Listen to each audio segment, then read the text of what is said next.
کے اندر ہو رہا ہے اور سپریم کورٹ سارا پاکستان سپریم کورٹ کے متحد ہے، سارے ادارے اس کے متحد ہیں۔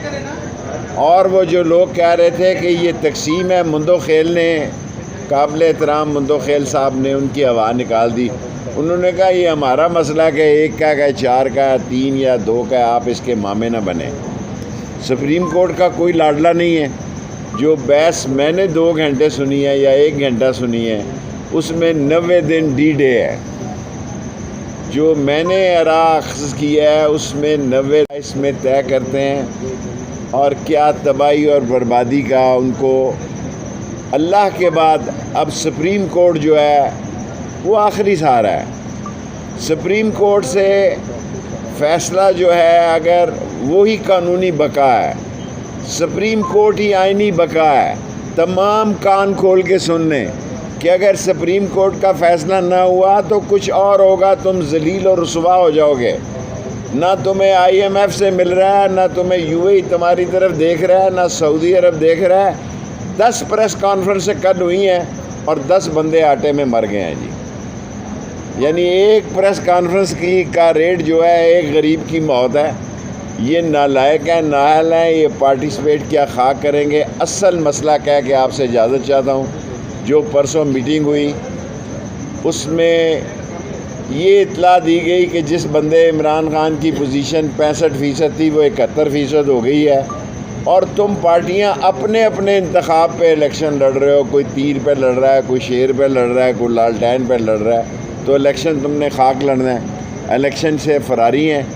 سپریم کورٹ پر فرض ہے کہ ان کو الیکشن میں لائیں، اور جو اپنے آپ کو بڑے ارسطو اور مہاتیر اور بڑے قسطنطنیہ کو فتح کرنے والے 200 روپے کا ڈالر کرنے والے آئے تھے، وہ بتائیں قوم کہاں کڑی ہے؟ قوم کی توجہ ہٹائی جا رہی ہے۔ آئی ایم ایف ختم ہو گیا، آئی ایم ایف تو ختم ہو گیا، جنیوا ڈونر کانفرنس سے بھی آپ کو کچھ نہیں مل رہا۔ ملک ڈیفالٹ ہونے کی طرف جا رہا ہے۔ سارے بیٹھیں، عقل کریں، الیکشن کریں، استحکام ہوگا، اور استحکام سے بہتری ہوگی۔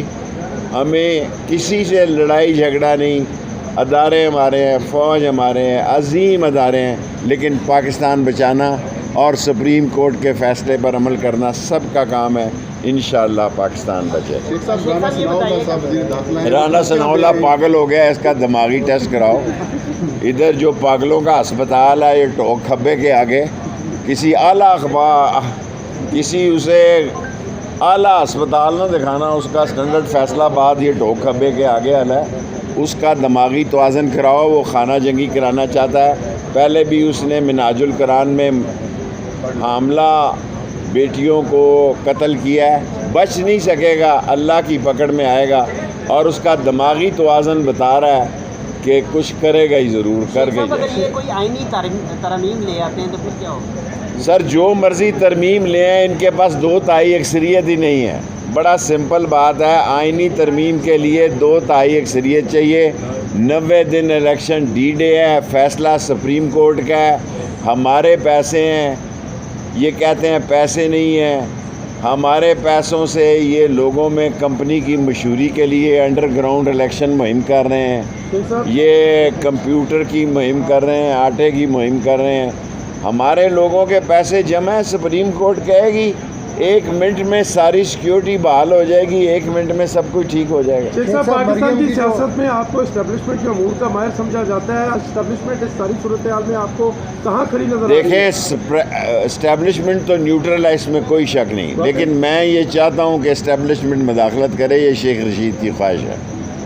سوری، وہ نیوٹرل ہے، 0 میٹر پہ ہے، وہ بالکل نہیں آ رہی، ملک ڈوب رہا ہے۔ اسٹیبلشمنٹ ان سب کو بٹھائے، الیکشن کرائے، اور اکثریت جس کے ساتھ ہو اس کو حکومت دے اور معاملات کو ٹھیک کرنے۔ شیخ صاحب، مریم کی جو گفتگو ہے، جو ٹویٹس ہیں، جو بیانات ہیں، وہ ریفلیکٹ کرتے ہیں۔ وہ اب کون پڑھ رہا ہے مریم کے ٹویٹس؟ اور میرے ٹویٹ دیکھیں، میں 10 مہینے میں چلا ہوں، میرے ٹویٹ برابر ہو گئے اس کے ساتھ۔ میں تو خود حیران ہوں، میں 10 سال پہلے چلتا تو میں تو بہت ہی آگے نکل جا۔